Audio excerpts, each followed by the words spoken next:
Hello, this is Dr. Don Lynch. I want to talk about what God says about America. I want to begin with God at work in the history of nations. The Bible introduces us to the God of Abraham, Isaac, and Israel, the God of Jesus, the God of the Bible, so that when He involves Himself in our lives and history, we recognize who He is, we worship Him, and no one else. The Bible also reveals to us how God does stuff, how He accomplishes His providence. His providence being simply God is involved in His creation, God is involved in history. God is not distant, He's not somewhere, He didn't leave the universe to run down on its own after winding it up like a clock. God is involved. Romans 8:28, God is symphonically working all, He's orchestrating all together for the good of those who love Him, who are the appointed and positioned and authorized to produce His purpose. This is the remnant of people in the earth who God is working things together for good. To understand history, we must look at providence and we must look at Romans 8:28 in this vein. And we must understand the involved intercession of Jesus is occurring between He and His remnant. So when we look at our nation, when we say, what does God say about history? What does God say about America? We do not begin with headlines and ask God questions. And so let's begin with the idea and understanding that if we were to ask God for an interview, this has become popular, as you know. We have a microphone and a cell phone, a camera, and now we can go live on Facebook, social media. We can distribute our YouTube videos worldwide, and globally we can interview people, as I have interviewed people and been interviewed by people. So if we were to ask God for an interview, we would have a list of questions we'd like to ask Him. And I can assure you He would not answer our questions. He would answer us according to His perspective of what He's doing right now to produce His original intentions in order to bring them to their ultimate outcomes. He is working according to His original intentions to produce His purposes and for them to rise to the ultimate of their fulfillment. This is true in your personal life. It's true in the history of the earth. It's true of nations, and it certainly is true of the world today. All God needs is a remnant. He created a remnant in the garden, and He's continued to call a remnant throughout history, people who represented God's interests and His original intentions in their generations to bring them into greater fulfillment, purpose, then reaching toward ultimate fulfillment. In the fullness of time, then what God did in His involvement in history was He became incarnate. God involved Himself so much in history that He became a part of history Himself by becoming man. And that was necessary because Jesus was going to reset His kingdom on the earth with His own remnant. And that is the originating apostles. God always needs a remnant. He always has a remnant. He's always working through a remnant. There is no dark moment of history so dark that God was without a remnant. There is no situation in history, no matter how dire, even when Israel's in Egypt, God is working on them as a remnant, and He has a remnant leader in preparation. In the fullness of time, Moses arrives. So God is always getting the remnant into place because the remnant is the centerpiece of providence. Providence being God involved. Providence being the people who get pregnant with purpose and then produce it by partnering in the intercession, the involved intercession of Jesus. Jesus is sitting at the right of the Father because He has done everything necessary to secure the ultimate of God's purpose. So it's already guaranteed. The Father will get what He wants. Now, Jesus is in heaven, but the remnant is His partnering and representative people on the earth, the ecclesia, as Jesus defines it, within the kingdom, as Jesus reset it, represents his finished work. So all that is going on now in the earth, as God's perspective, as his eye sees it, is nations have remnants. They have original intentions that God created from the beginning. The remnant is at work to receive God's purposes and declare them with Jesus, standing between Jesus and the earth, declaring his original intentions, and bringing his finished work of authority and restoration to all things, including lands and the people who live upon them. Now, Jesus may be involved, and often has been involved, in nations on many levels without governing those nations in every aspect of their nation's culture or government. Jesus designed government, but that doesn't mean all the governments are doing what he wants, or that they're holy, or that they're right. In fact, we know they're not. And yet, those governments in their design are honoring the design of the Creator in government, is what is necessary for us in the kingdom to represent his government, and through spiritual influence, to influence the existing cultures. So a nation can have glaring evils. In our case, like America, it had slavery, had greed, it had Masonic witchcraft, it has idolatry. Our nation has a long history of evils as well as good. The fact that a nation or its culture has evils never stopped Jesus, nor does it mean he's not involved, nor does it mean he's getting ready to destroy it. The only thing that can destroy a culture is the lack of a remnant. If the nation has no remnant, it's in dire jeopardy. But you'll discover that nations exist because God has a remnant. China exists, though tyrannical, devious, evil, wicked, idolatrous, false in every way, and its government is exceedingly hurtful, damaging, and contrary to God's design for China. And yet China has a remnant, a growing, vibrant, praying remnant representing Jesus. So China exists, it continues. And the principles of that nation growing continue.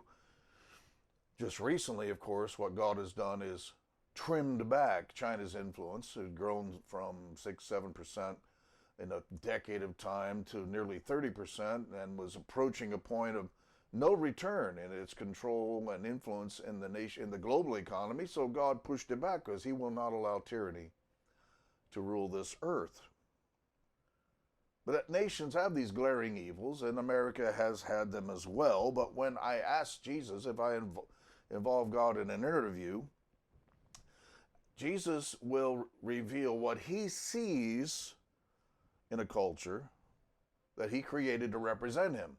He created this nation. He set its boundaries and borders. He recognized the people who had come here for all the various reasons they came. And in doing so, he said, this people will now have opportunity to establish my purpose on this land, a land that had been completely overrun by idolatry, false religion, paganism, violence, and evil, in that there was no representation of Jesus and his purpose available in the land. Though some may have, and as well we have no idea how much of Romans 1, in other words, recognizing a creator they could have established. They were without excuse for the violence, and without excuse for the witchcraft, and without excuse for the idolatry, false god worship. Then empowered demons, and demons produced this present darkness over the land for many decades, even centuries of time, until people came who represented Jesus as a remnant. So when I asked Jesus about America, and I listened to hear what he says about America, he won't answer my questions. So, well, Lord, do you not recognize that there's a virus? Do you recognize what's going on in the streets? Do you tell us about your view of modern churchianity? No. God never answers our questions. He always speaks revelation from his perspective, and his perspective is always, what is my original intention? What's the status of my remnant right now in order to bring about an increase and move toward the ultimate of my purpose for that nation? Original intention for America is obvious, and it doesn't exist in our minds and should not exist in our minds based on the greed of Europeans, the movement of slaves, or the pioneering or even colonial spirit of those who came here looking for opportunity.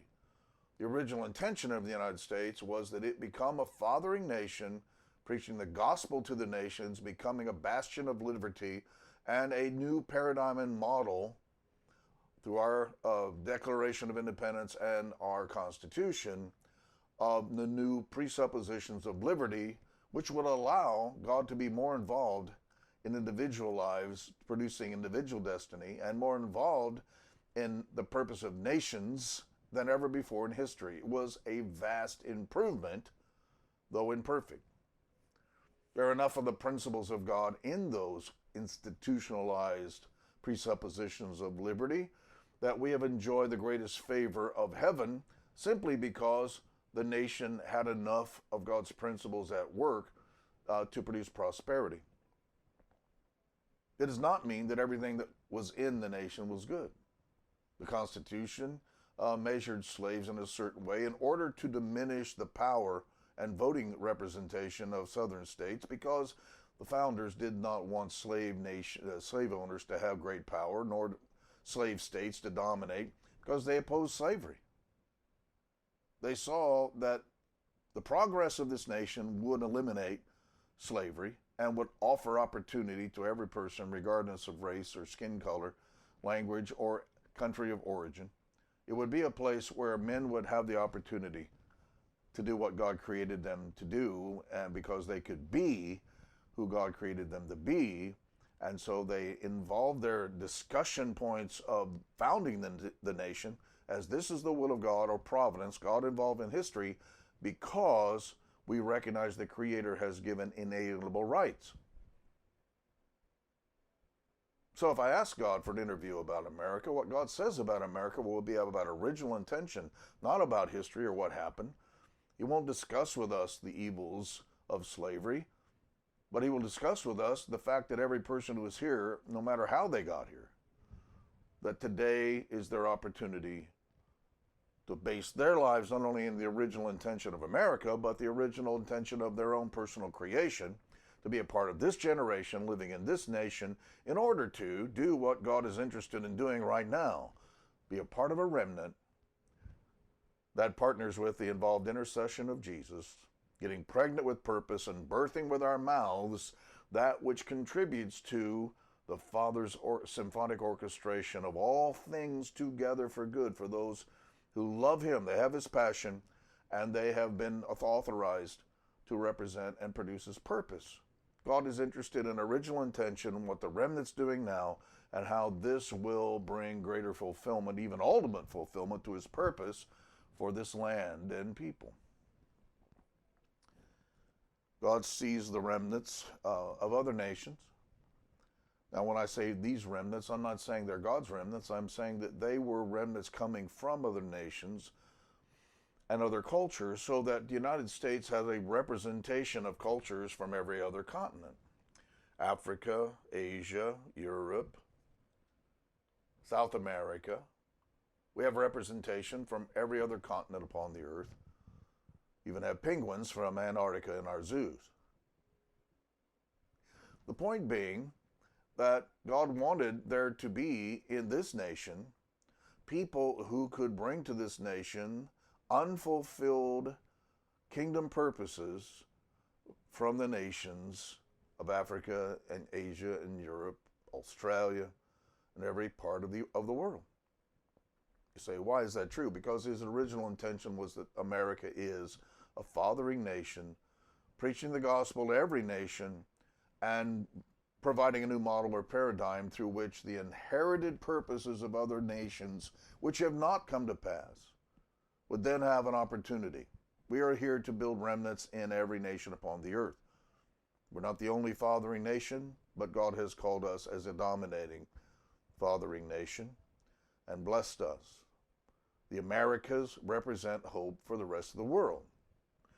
So what was not being done in other nations, unfulfilled purposes of original intention for those nations, were sent through these remnants from other people to a nation that God then would reshape and form a new paradigm, a new model.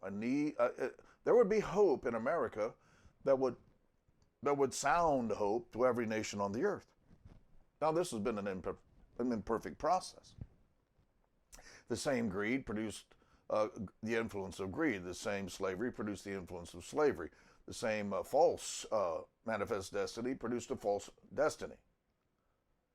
We haven't had the perfection, but God didn't have that in mind in the first place. He already knew in his original intention that he was going to be working with this imperfection. He was going to be working with a remnant that lived among evil and produced good among evil, and the power and influence of the kingdom culture would have opportunity to grow. Well, we've seen awakenings in which this kingdom culture had massive influence, producing the Revolutionary War, producing the Civil War, bringing us into World War I and II, where we literally turned the course of history and saved the nations from tyranny. We have continued to be that representative nation. We have done well in some of these aspects. Well, we have done horribly in other aspects.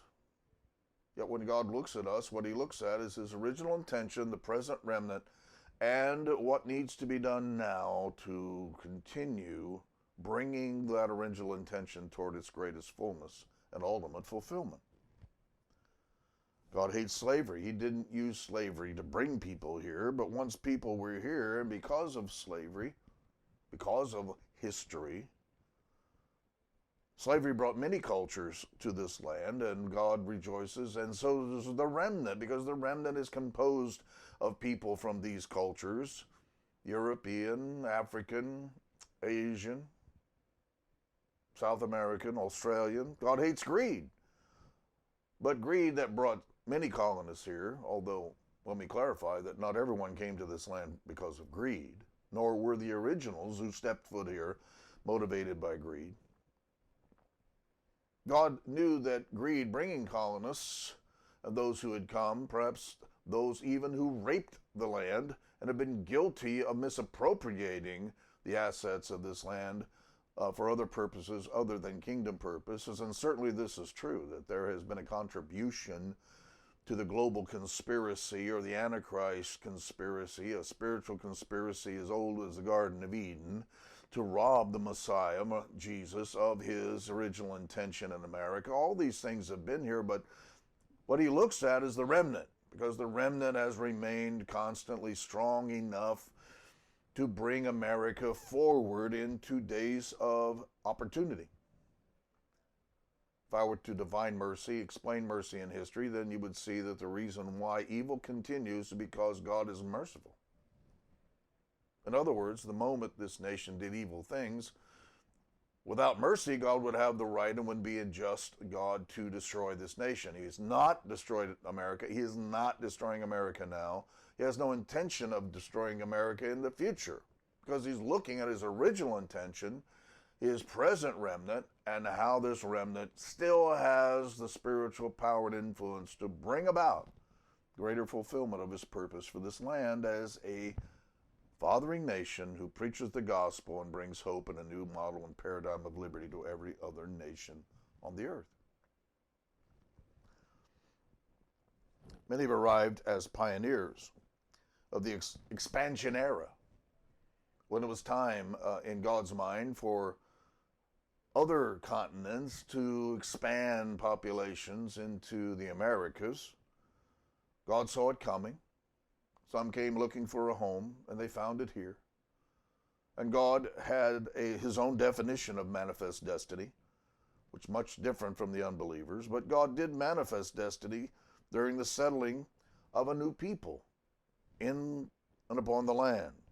It was a continuing wave of unstoppable destiny, which was defined by philosophers and defined by pagans and heathens in a totally different way than it would be defined by God. But God wanted this land filled with people, and the people he wanted here were the people who would then have opportunity to maintain sovereign providence, forming the boundaries and borders of America in the way God had designed them to be, and then maintaining the integrity of those borders, because this speaks to original intention for the United States. Nothing happened during these decades that surprised God. He didn't cause it all because God is not in control. God is in charge of the outcomes. God didn't force all these evils to happen. He didn't cause them to happen. His sovereignty wasn't behind them all. He wasn't pleased with it. He was just as wrathful about greed and idolatry and violence and murder and injustice as he's ever been since the dawn of time. But the difference is this, that God still looks at his original intention, the remnant as it is now, and how that remnant can participate with him through involved intercession to restore and to thrive in the original purpose of being a fathering nation, preaching the gospel to every nation, and being a hope and a model of, and paradigm of liberty unlike any in history. God is at work in the history of nations, and that's why I say what God says about America is hope, mercy, awakening, power, new era. In fact, America is going to birth a new era reformation of the kingdom of God to restore what has been lost of kingdom and kingdom culture so that kingdom conquest can continue in what will now be the greatest harvest of history. There was one 10-year period of time in the late 1900s in which all the people who had been born again from the day of Pentecost to that moment, we total up everyone who was born of the Spirit, saw and entered the kingdom of God from the day of Pentecost to that moment. We take that aggregate number of people in a 10-year period of time, the same amount, that number doubled. In other words, in 10 years, as many people came into the kingdom of God, were born of the Spirit, could see and enter the kingdom, as those who had been born from the day of Pentecost. Up to that time in history, in 10 years, that number was doubled. And yet now we should understand that great harvest was not the final, or not the next step in the great harvest, because those were those raised up as those who would be workers, like those filled with the Spirit of Azusa Street, and those who participated as from the first fruits of awakenings in previous generations. We came to a point in time in which God said, I need an army. Now that army is available. From that army, we now have a matured and prepared and passioned and ready to represent radical remnant in the United States of America. And if you're a part of that remnant, you hear my voice and you hear the sound of this that I'm speaking, and you say, I agree with what God says about America. Now, I want to point out a book my good friend Clay Nash has written, forwards by Dutch Sheets and Chuck Pierce, and recommendations, a chapter in it that I can relate to because it happened in my life right here in Jacksonville, Florida. God dreams to make America great again. And it is a collection of dreams that are God dreams. And in these dreams, we hear what God says about America. And what God says is original intention, present remnant, future greater fulfillment, hope, mercy, and awakening are here. This is Dr. Don Lynch. What God says about America, He is at work in the nations, and America is being restored as a fathering nation again.